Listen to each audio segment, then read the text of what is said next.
What's up, guys? Yo! Welcome back, Movie Minds. Guys, today we have a great show, like amazing topics today. So I hope you guys stick around for Spiderman and Sony and Disney coming back after their breakup. Kevin Feige joins Lucasfilm, and Joker screening has some stuff coming up on Thursday. So it's kind of crazy. Please stick around because it's going to be a good one, guys. Yep. So we're here with Anthony. Hey, what's going on, you guys? Ready to talk some movies. It's really great what's going on in movies right now. It's so crazy. Just wanted to just throw it out there. I told you so. Did you really predict this? I did predict. I predict the Spider-Man thing. Oh, okay, gotcha. So and so here-ish, you guys could reach us at Instagram, Twitter. Yes, Facebook. Ish 86. And then what's your tag? Mine is Anthmore at Instagram. I'm sorry, Antpix at in Instagram, and Anthony Moreno on Facebook. Yeah. And Movie Minds, just Movie Minds, just with Instagram and Facebook, you guys. All right. Please check us out. Yeah, good guys. Remember to like and subscribe. All right. We really appreciate you guys for this. Indeed. All right, guys. So let's go right into it. We got Hot Tops. Yep. Oh yeah, there goes the graphic. It's right there. Is it, right there. Is it gone now? It's gone. Right. It's gone already. Right, cool. So we have some big news coming out of Sony and Disney. Absolutely. We have a press release that came out. Kevin Feige stated the following, and he said, "I am thrilled that Spidey's journey in the MCU will continue, and I and all of us at Marvel Studios are very excited that we get to keep working on it. Spider-Man is a powerful icon and a hero whose story crosses all ages and audiences around the globe. He also happens to be the only hero with superpower to cross cinematic universes. So as Sony continues to develop their own Spideyverse, you never know what surprises the future might hold." Spider-Man's back, baby. Yeah. Boom. And that's what I said. I told you. I remember, if you guys go back to episode, I don't know which one, but there's an episode that I said, this is all just publicity. Maybe it's not. Maybe it did really happen and things, got a little crazy and they needed to, And again, I never thought that Spider-Man was going to be out of it. He's too important, man, especially the way that, it ended, right. Spider-Man Far From Home. But one of the things that does happen that I think that I'm going to say that absolutely happened, especially because of the articles that had come out. It was all about money and see who would budget first. And so they were thinking of I think they reached a 50-50 deal. Right. Exactly. Yeah. Percentage. So both of them will be putting in the money and they will be getting the money as well. Awesome. They'll be splitting that profit.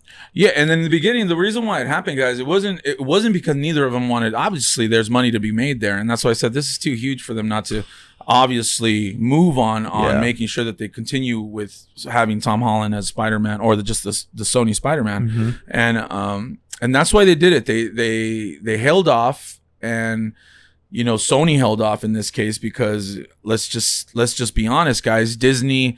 The ball was on Disney's court, you know what I mean? Right. And for the longest time. And so when Sony didn't want to agree to the terms, it was nobody's ball at that time, at that point, except for Sony's, I guess, because it's their character. So the fact that they were able to come back and talk about it, and I think Kevin Feige had a huge deal. He had a huge involvement there for things to work out. Most definitely.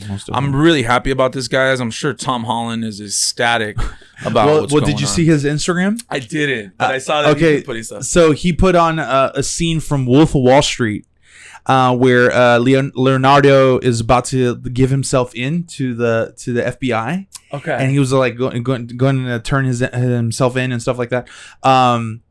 And he does like, you know what, guys? I'm not going anywhere. I'm staying. F the police. Blah blah. You know what I mean? And he's like in a conference room. Everybody just goes crazy. I remember that part. So he posted that clip from Wolf of Wall Street on his Instagram. That's dope. And like you could see The Rock saying, "Oh, this is fantastic," and like just different like Mark Ruffalo saying, all of them so good to have you back, buddy. And I gotta check it out. He's on my Instagram too and everything. It's just I haven't really read. It was great to see that banter between all those guys. What do you think, man? What do you think about him coming back? So, man, like, I honestly kind of lost hope. I'm gonna be honest with you guys. Let me talk to you guys. Like, I thought that this wasn't gonna happen. I really believed. I know a lot of people are saying that it's publicity and stuff like that, but I think that both companies were really trying to like negotiate, and I really do see that as they were using all of us as a bargaining chip, right? Okay. But overall, man, I never thought it was gonna happen. I didn't see this happen. I didn't think so. I thought that it was gonna just be over, and Spider-Man was gonna go into its own universe with Sinister Six and all these other parts of the Spideyverse, and just kind of try to do its best. Madam Web also. Madam Web, I know that was announced not too long ago, which I don't know how that's gonna work out with this news coming out. That would be multiverse stuff there. Nah, that's true. They're trying to bring that in, huh? That's very true. So I'm beyond excited about this. Yeah. Like, I know that I don't really get emotional or anything like that. Or you don't see my emotions, but like I am so excited about this. This definitely made my week. I totally feel that this totally turned around what I thought about Phase 4. Right. And like, so on that news, a few other things started coming out.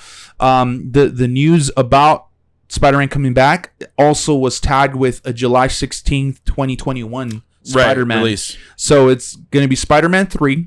It's coming out. And of course, it's going to be part of the MCU. And they also stated, I don't know where I saw this. I think it was on Collider or on the Hollywood Reporter, where they stated that Tom Holland's also going to show up in other MCU films. Awesome. So I'm sure, like, you know, it's going to happen. And they need it. And to be honest, they need someone like him and Thor to be still involved, so that you could still have that nostalgia, tether, right? or that you know, that feeling of, hey, not every Avenger of the Phase 1 or the older Avengers are still involved to some degree. Man, this news gave me the hope that there is a God.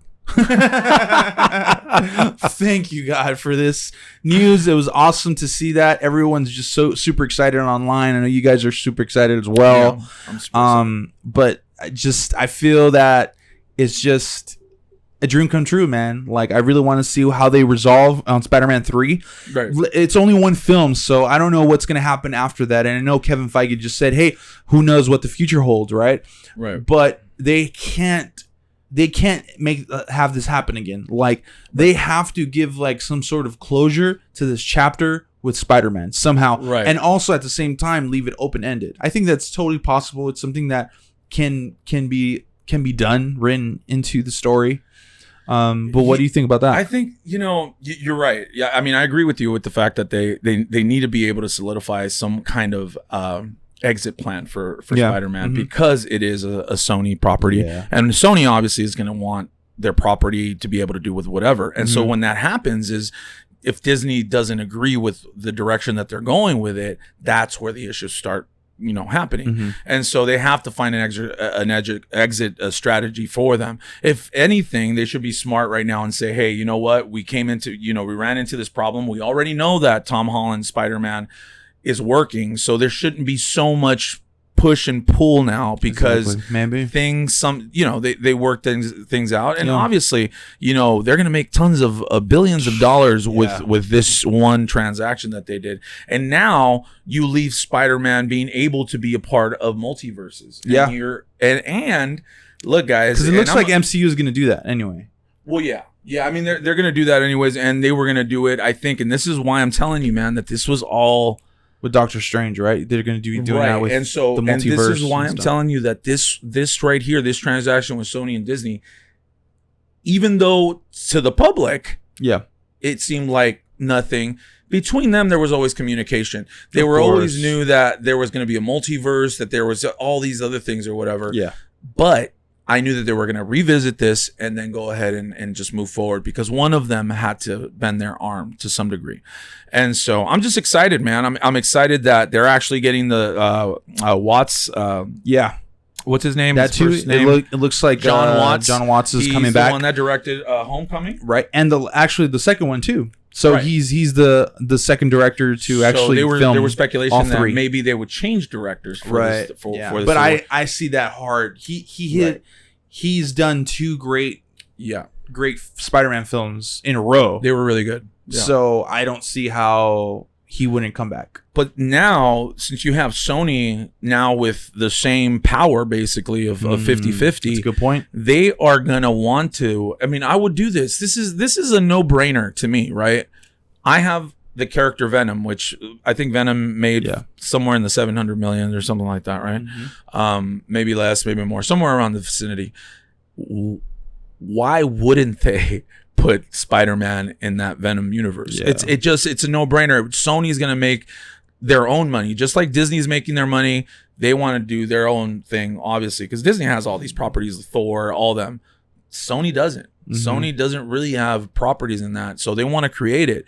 So thinking like a businessman, and if I'm Sony, I'm thinking, wow, Venom did pretty well.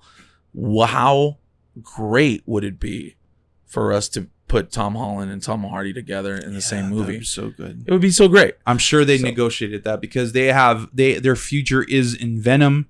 Well, because of the multiverse. Yes. Because of the whole multiverse, guys. This is where that's where Spider-Man thrives for sure. You're able to include him in a Venom. Mm-hmm. Not necessarily in the same world. Yeah. But now going into another world and say, oh, okay, Venom. That's a great multiverse.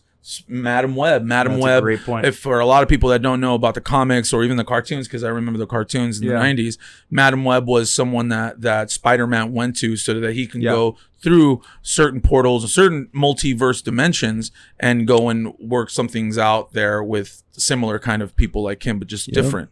So it's just exciting, guys. I'm really excited about this news. For moviegoers like us, it's just like treasure, so I'm super excited, guys. Most definitely. And just to top it off, like what you were saying about the multiverse thing, it's becoming so big now. It's becoming something that like everyone kind of knows about it more, right. Even like on the DC universe on the TV shows, the Arrowverse, all these like multiverse shows are actually happening now. So like this whole familiar with all that. Yeah, so this crossover that's coming up where you've seen like the guy the guy that played Superman in Smallville. Oh yeah, Brandon. Tom Wellings, and then Brandon Ruth, something like that. He's Spider-Man, one of the Spider-Mans after old Superman. I'm sorry. Yeah, old Superman. Yeah, all these guys are coming back, and they're going to be in a part of like a 8-episode like event for DC, and it's going to be bringing in everybody. In the show. Yeah, it's going to be 8 episodes, and it's going to be like a super big event. Yeah, I want to see that. Yeah, it's going to be awesome. So everyone's already on that train. I think DC TV's already done it. Is doing it now, and I think Marvel is gonna just hit it out. It's gonna hit it out of the park with all the multiverse stuff. Do you guys? This is just one more thing before we wrap this up. It's so weird, right? Because when I was growing up, all these things about multiverse were already in the comic books and the cartoons. Mm-hmm. And so the people that when I was going through those stages of my life in my 20s or in my teens, mm-hmm. the people that were making the Spider-Man movies, they were still doing the beginning stuff of everything, Yeah. So now you can see that the people like my age now, they're in charge of all the movies and all this other stuff. And now we're getting everything that I grew up with. And I'm the happiest guy on earth, Struggle guys. Life. This is, oh my God, man. I mean, being a movie lover this is the year. This is the generation. There's never been a better age for movies, for sure. Honestly, man. Well, good job. All right. So on the same note, we'll move on to more Kevin Feige news. as he announced the Spider-Man stuff. There is also a report, and it's official, that Kevin Feige joins Lucasfilm to develop a new Star Wars movie. That's awesome. Kathleen Kennedy said in an interview with Hollywood Reporter, is pursuing a new era in Star Wars storytelling, and knowing that a diehard fan, Kevin, it made sense for these two extraordinary producers to work on Star Wars film together. Walt Disney Studios co-chairman Alan Horn. Sorry, Alan Horn actually said that. So yeah, it's official, guys. Kevin Feige, the mastermind of the MCU, Iron Man 1 through all the way till right now, all to the Endgame. And even Spiderman Homecoming, right? Yeah, everything. Everything MCU. Everything that you guys love and you guys have like posters about and stuff like that, he's coming to Star Wars. Let me tell you guys, without Kevin Feige, there isn't the MCU that we have now. Just to let you guys know, without Kevin Feige, he's the one that got all these directors to do these films. He's the one that honestly probably casted some of the people that played. And so for me to hear this, and I didn't know until Ish told me right now that he loves Star Wars. And so for him to start something in Star Wars and knowing his track record with the MCU, come on guys, it's just, you got to be super excited. That is like, wow. It's in good hands. You know, we could now be looking forward to something of quality in Star Wars. Not to say that these last films weren't quality, but I just feel super really confident, man, that we're gonna get some really good storytelling, man, in the Star Wars universe. We're gonna become, you know how we felt the first time we watched Star Wars. I feel. Well, I don't remember when I watched Star Wars. I just kind of grew up with it. But you know, the feeling that you get of just like, oh wow, that going back to it, dude, we're gonna get something so special with this coming. I know, I'm just really excited, guys. I'm just like, I want to almost cry because that's how excited I want, because this is just great news. It's awesome. I'm loving it, man. Kevin Feige is definitely one of the main reasons why the MCU works so well and has worked so well. I would say Jon Favreau is another reason why. Absolutely. I would say Robert Downey Jr. Robert Downey Jr. is another reason why. And I think, Chris Evans and stuff like that, people like that. And I truly believe that Kevin Feige is coming into this as a super fan, and he's eager to do it. Now, the question is Disney doing this because Kathleen Kennedy needs the help? Or is it because Disney has a plan for Kevin Feige in the future? See, Kevin Feige has been doing this for 10 years, right? And so, I'm actually over 10 years, actually closer to 12 or 13 or something like that. Actually, more than that, because he was around when Fantastic Four came out, and where it was first came out. Yeah, so he's been around for over 15 years, I would say.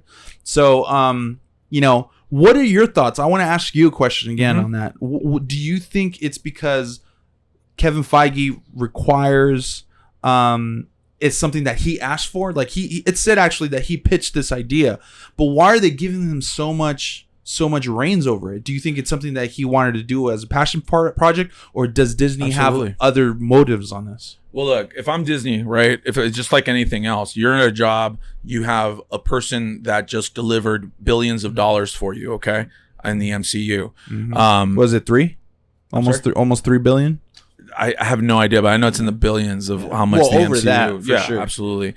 And if you have an employee, if you want to call him that, an employee that makes that kind of money, and the MCU is not really his passion. I mean, it is. I mean, I'm sure he loves all the characters, but knowing that Star Wars is really his bread and butter, he grew up with it. Yeah, there is no question in my mind as the employer, that I would put Kevin Feige over something Star Wars. Now, look, I probably have never said it in my mind, but it's definitely crossed my mind of like, wow, I wonder if Kevin Feige will ever do something in Star Wars, because now that they're in Disney and they have them, and why not, right? I think that Kevin Feige absolutely probably pitched something or said, hey, you know, I really want to be involved in, you know, if you're a geek like we are, I'm I know I'm thinking about like if I was Kevin Feige and I would be like doing all these things with Marvel that I'm kind of, because he said it before, like he's like, I know about these characters, but I didn't know about them as much as I do now because of my job. Right. But he's been on the Star Wars YouTube channel show, and he's talked about his whole experience about growing up, and like he had the Kenner dolls, like toys when he was growing up. He was like he remembered the dark times of like Star Wars where there was no movies, no shows, no nothing. It was just a bunch of fans just reading like books that Lucas would release. Yeah, there was a time. So he was like all into that stuff. You know what I mean? He was as a nerd as I am. Like I think even more, probably more. And so if I was in his shoes, I'd be like, dude, forget this MCU stuff. Like, yeah, it's good and it's successful, blah blah blah. But like, what I would like to do is Star Wars. Like that would be something that I if I were Kevin Feige, I would want. So I think you're right. I think that he pitched this idea, whatever the idea was, and he like tried to maneuver into it. You know what I mean? You know, going to what you just said right now, it's makes even more sense. The fact that he read all the books, because I don't know if you guys remember, right before the new Star Wars came out. When I'm saying new, I'm talking the prequels. Prequels with Hayden Christensen and Natalie Portman and Samuel L. There was a time before that there was just no Star Wars. It was just the films that had come out. Called the Dark Times. From the back. Dark Times. Yeah. And so I'm gonna be honest, guys. I know the movies. I know some of the shows here and there. Know a little bit, but Ish is the Star Wars expert here. He reads the books. He has the clubs. Tattooed on my arm. He has it tattooed. And he meets with some friends and everything, like at a round table. We geek out. Round table. I don't know. It's our council, man. But if I'm willing, I'm willing to bet that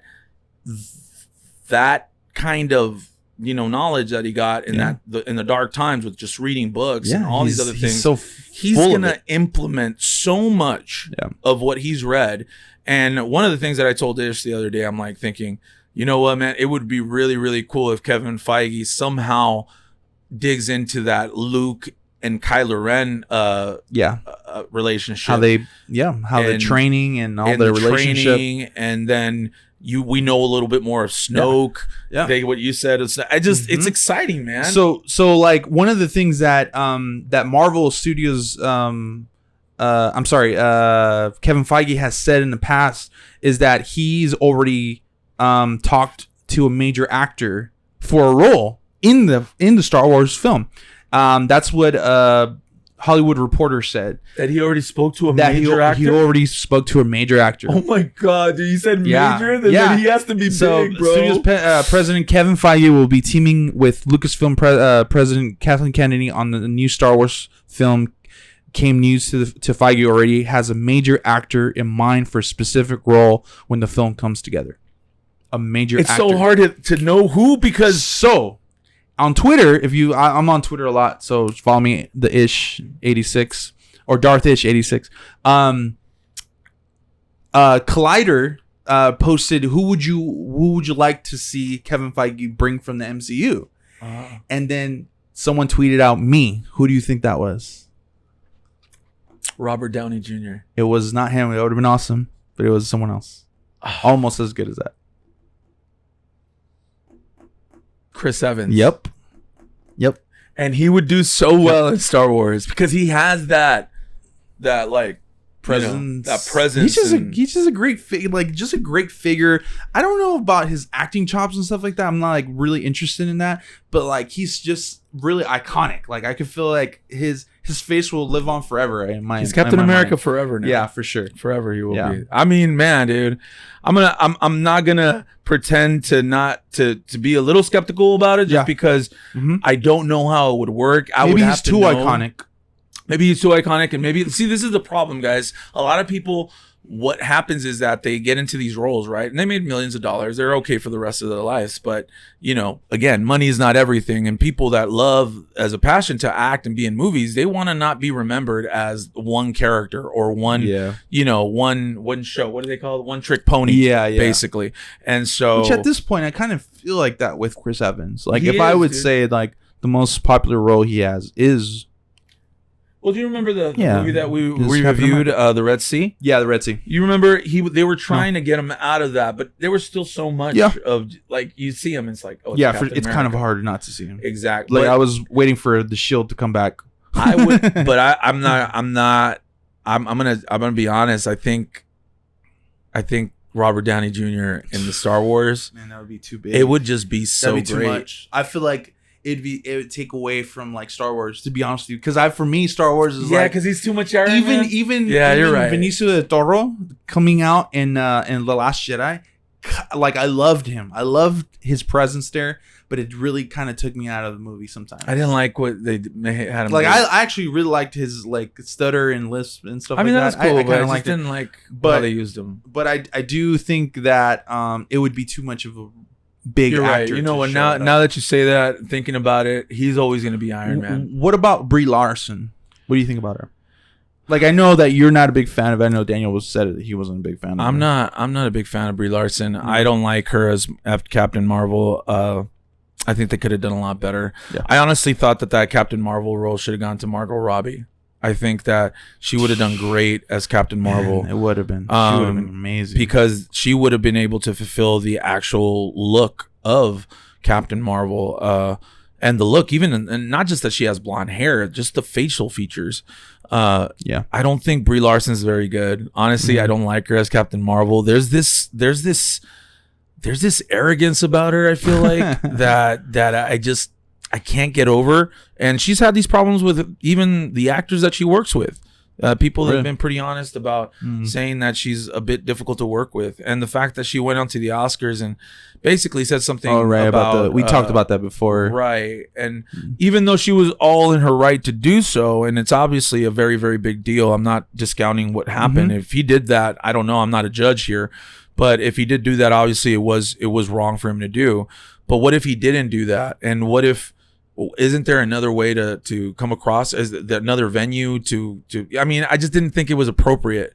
And because of everything, I just really don't like Brie Larson. I didn't even to be honest, guys, I didn't even watch the whole Marvel, the Captain Marvel. And it isn't because I don't like her. I don't think I'll ever watch that movie again. It was because it was a bad movie. It's kind of boring. It wasn't a good movie at all. And so even though, look guys, Marvel movies, Star Wars movies, whether they're good or bad, they're always going to make their money back. They're always going to make their money back. Unless one starts really sucking and then another one starts and then the next one starts and then people start getting on. I'm like, okay, I'm not going to go watch it. Yeah. But yeah, I'm not a big fan. Yeah. So what star would you bring back? Like, a good MCU star. Look guys, I'm a big Chris Hemsworth fan. I don't think that there's anybody else that can play a Thor except Chris Hemsworth. Also fact, I don't think anybody else can play Captain America or Iron Man. Yeah. But if I were to bring someone into the Star Wars universe, that I think that can change, like he's like a chameleon. Yeah. I would definitely bring Chris Hemsworth. Yeah.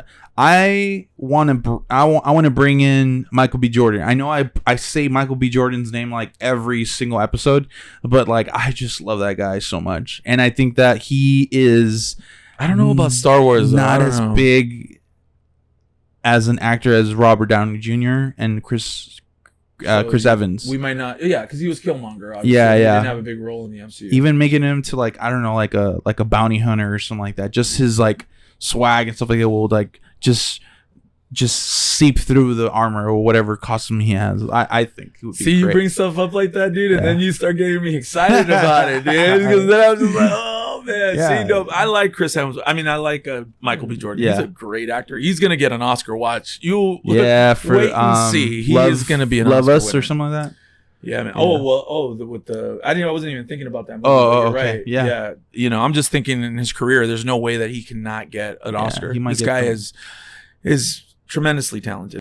So yeah, I mean, as far as Kathleen Kennedy's concerned, I know that she's looking for all the help she can get, obviously. And she got the best producer executive in the world right now. Well, it's Alan Horn that really got, like, I know that Kathleen Kennedy was the one that's over it, but Alan Horn, which is like their boss, got I thought Iger was. Iger is that boss of Alan Disney. Horn. Okay. Yeah. So Alan Horn is over all of like media and Of the like Star Wars. movies and all that good All stuff. right. Yeah. So yeah, I'm excited. we'll see what happens, guys. We will. Are you excited? Let us know, y'all. All right. So we'll move on to the next hot top, which is Joker screenings in LA and pretty much everywhere taking safety precautions. Yeah. Well, we have this report from Hollywood Reporter. LAPD vows increased visibility around theaters due to historical significance. And just so you guys know, the significance on that is actually in 2012, unfortunately, one of the mass shootings that happened in that year was during the Dark Knight release, which had the Joker in the movie. Of course, everyone knows that movie. But unfortunately, there was a mass shooting in a theater. Did anybody die? Yeah, there was some fatalities. Really? Yeah, unfortunately. And so with that and increasing, like mass shootings around, the country, really. Absolutely.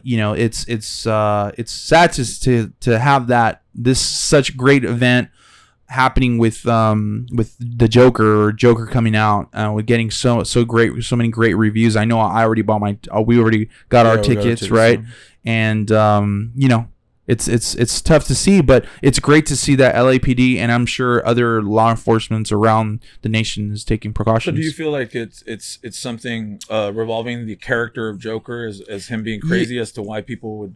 Yeah. So the news and the media's like Hollywood Reporter, Collider, and all these other places have reported on an interview with Joaquin Phoenix going south. So in this interview, the interviewee asks Joaquin if the Joker and its character in this film promotes violence and psychotic, actions, right? Mm-hmm. And so Joaquin Phoenix, there's no record of this. It's only like a he said, she said type of reporting. So take this as a grain of salt, but it's all over the place. And Joaquin Phoenix will ask the reporter, why would you ever ask a question like that? And he walks out on the interview. Like he doesn't want to continue the interview. They stop it. Right. And so, stuff like that kind of shows me that the news has this tainted affiliation with this character, the Joker, because the Joker is psychotic. He's a villain, and as it is so fictional, I feel like it could be also really realistic and down to earth. You know what I mean? Well, yeah. And so, do you feel that he was out of? Do you think that he was out of place for walking out on that? No. I think that the question was the goal of that question was to divide.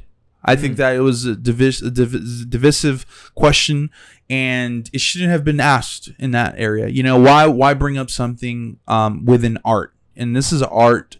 This is an art form, and I think that people shouldn't have to have this tainted feeling of it. Yes, is there something that needs to be spoken about, the precautionary action of what the LAPD is doing? Yeah, there should be. But that it promotes violence and stuff, I think is just an ongoing thing with a lot of media and outlets that are just saying that, movies and video games and all the other types of other medias promote violence. And I just think that it's just ridiculous.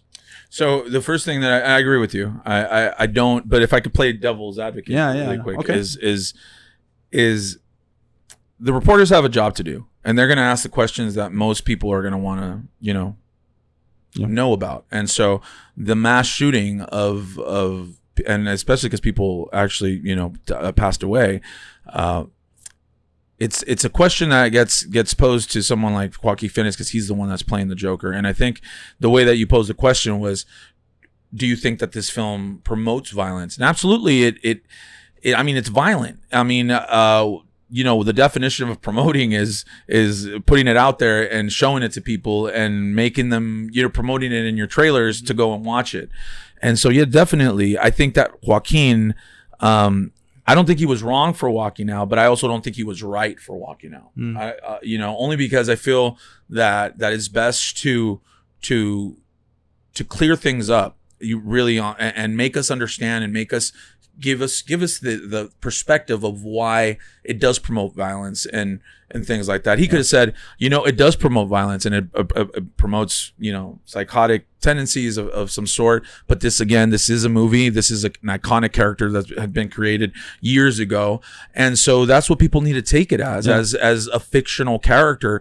And also maybe looking at the movie for what it is, because this movie's going to show why this character became that. Right. And so if people will start kind of asking the other questions as to, is it psychotic? Yes, all these things, right? But they also show you how it became. And I think there's something that we can learn about that. I'm saying, oh, wow, look, there's people that can become this out of the way that I am with my friends, with strangers, with anyone. And so I think the question was okay. I don't think it was bad for him to walk out, because I believe that everyone. If you feel uncomfortable, then you feel uncomfortable. And also maybe we don't know the reporter, how he posed it. The tone. I don't. There's no recordings on it or anything like that, but it's said by multiple sources that it did happen. So let me ask you this question then. Warner Brothers also released today that they will only have photographers on the red carpet at the Joker premieres in Hollywood. So usually they have reporters asking questions and interviewing people. So this seems like they've actually shunned away or pushed away media and interviewers from the premiere. So there's no interview questions or anything like that, like the red carpet, interaction. Only photographers. So what are they trying to accomplish with that? Well, so negative banter. Really, I would say that Warner Brothers is doing this just to limit the people saying negative things or bringing up negative questions to the actors, right? Yeah, that makes sense. I was trying to figure that out. Yeah. No, I get it, guys. Look, that's not going to stop people from going and watching this movie. No, it's not. And I think that I think Joaquin Phoenix, if he did walk out, depending on these things have to be addressed. These things have to be seen. Yeah. I'm a very big believer in being able to see something and learning something from it. A lot of people don't want to watch these Conjuring movies and all these stuff because they're scary and all. But honestly, I watch these movies, man, to watch like the little nuances of how it became, real, and how, because Conjuring movies are all real. They're all based off of true life, but you see the elements of where everything changes, and a lot of people get offended by, oh, well, it's the devil and all this other stuff or whatever. And of course, I don't like to, me personally, I don't like watching a lot of scary movies, to be honest. But when I do, I always love to see how they're able to overcome the whatever demon or anything, the enemy, right? And the same thing goes for Joker. Yeah. Going back, going for full circle, you go back to Joker, and that's the same thing, guys. It's you see what kind of person someone, because in the trailers, he is a real nice guy, right? But life beats him up, right? And life beats him up. That's the thing. That's the difference between like all these other like scary movies and like just having like a negative, like really, I don't know, a dark movie become light. You know what I mean? Become on a lighter tone or ending on a lighter note. I don't know how this movie ends, but we're talking about the darkness of a man that comes from a happy place in his life or in his heart, and a lot of different things in his life make him into the probably the darkest human that could ever live. If we talk about how the villain is portrayed. And to be honest, dude, that's one of the things that most intrigued me about watching this movie is how he becomes. Because Dark Knight, we didn't see how he became the Joker. And I think that this could shed light on a topic that, like bullying and like how you treat people can actually affect others on a negative way. You know what I mean? And so I hope that this does bring some light on things. And it doesn't have to be about violence. It could be about kindness and showing people how a kindness can actually revert people from getting to this place. Yeah. And I think that's what we all need. I think we need kindness. I just want to real quick, and you're absolutely right. I totally agree with you, and absolutely we need more of that. No Joker character so far has shown what they're going to show in this movie. Right. This is totally new. I mean, if you can probably say a little bit the Jack Nicholson Joker, just because you saw him before he became, and you see him, getting into the toxic waste, and then I guess the way he gets betrayed by his boss, right? Yeah, and because he was more realistic. Affair, they were having an affair with his wife, and that's how he becomes the Joker. Yeah, this one, and that was kind of like a vague kind of portrayal. This one just looks like, wow, they're really digging deep. Yeah. They're really digging deep into the psyche of the Joker character. Yep. And I'm super excited, man. I can't wait. I am. Yeah. And then the fact that it got a standing ovation and it did great in Cannes Film Festival. Yeah. I can't wait, guys. I'm so excited. Yeah. Super excited. We'll see what happens. Guys, stay safe out there on Thursday and then the weekend. You never know. Just be cautious. Report. Speak up if you see something different, something weird. Please be safe out there, guys. Be aware of trench coats, people wearing long baggy clothes, anything like that. We want you guys to be safe. Obviously, we're going to be safe. And when I heard this news, I was just like, oh man, I don't like putting my wife and my kid, anybody in that kind of, feeling that there could be something that can happen. But let's not give it so much power either. Right. Let's go out there. Let's be safe. Let's be, attentful, aware, and we should be fine. All right. Awesome, guys. So on another note, we'll go on to our next topic or our next segment, which is trailer talk. Yeah. So yesterday, a brand new trailer, which I actually didn't know that came out until like a few minutes ago. Right. A trailer came out for The Irishman, which is premiering on September and this fall, right? It's coming out in all theaters, and then Netflix is going to come out with it too. Right. Yeah. So, man. Let me. Start off. Irishman, you guys. Robert De Niro, Al Pacino, Joe Pesci, Ray Romano, bunch of stars. Okay. The first trailer we reviewed it. We reviewed the first trailer. Yeah. I'm not lying, guys. I didn't feel the full feeling of in that trailer of what I wanted to see when you put those three characters together, because they're iconic.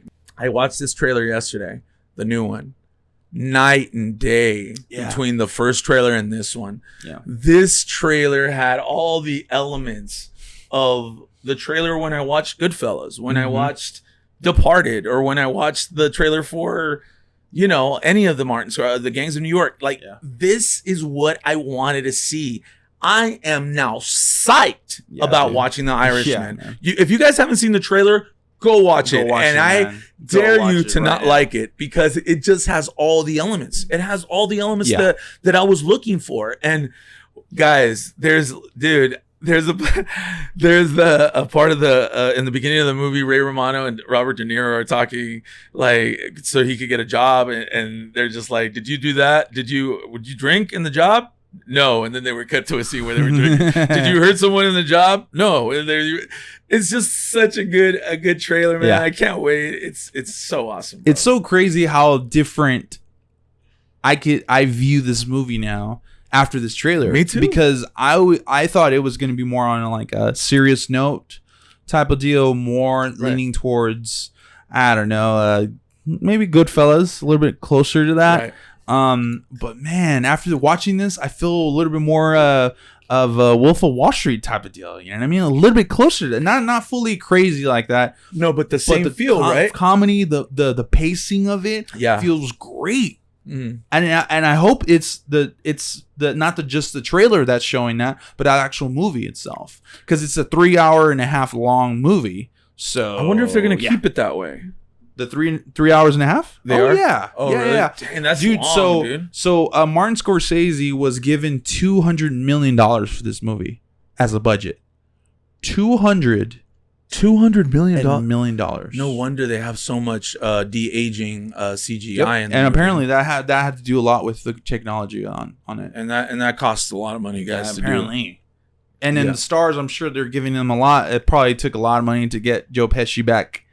And he was so great in the trailer. He's so good. Joe Pesci. Oh my god. One thing about Joe Pesci, guys, he hasn't been around in movies because he doesn't like making movies anymore. He just doesn't. He comes back only for the projects that he's like, okay, I'm gonna do this movie. Yeah. And I'm gonna be honest, the only reason my opinion is the only reason he did this movie was because Al Pacino and Robert De Niro are both into it. Yep. But look, only reason why I say that he's doing it because of Al Pacino more is because I know that Robert De Niro has wanted him. Robert De Niro's come out in interviews saying like, oh, we wanted Joe in there, but you know, he didn't want to do the movie, or so that means he didn't want to just. It's not just about Robert De Niro. Yeah. When Joe Pesci heard that it was Al Pacino and him, it's game changer. Game changer, yeah. And so I'm excited, guys.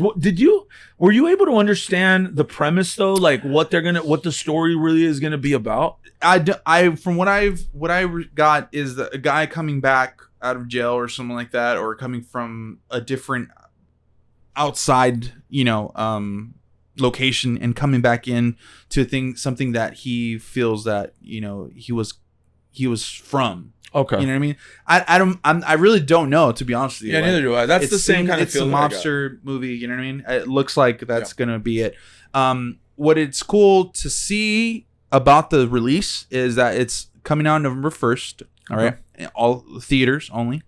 Right. But November 27th. I thought it was just coming out on Netflix. No, yeah, it's gonna be a wide release in theaters. Well, not wide release, but select theaters. Okay. And then Netflix is gonna be releasing on the 27th of November. So 27th of November is around Thanksgiving. So we're all gonna be like just watching that movie on Thanksgiving. Nice. So that's cool. I mean, I'm gonna watch it before, to be honest with you. I'm gonna go to watch it too. For sure. Yeah, I have to watch that movie. I cannot wait to see this. And it's gonna be great. I mean, Martin's Scorsese, guys. I don't know if you guys I don't know how many of you guys know who he is, but Martin Scorsese is the one that brought you The Departed, the one that brought you The Goodfellas, the one that brought you Gangs of New York.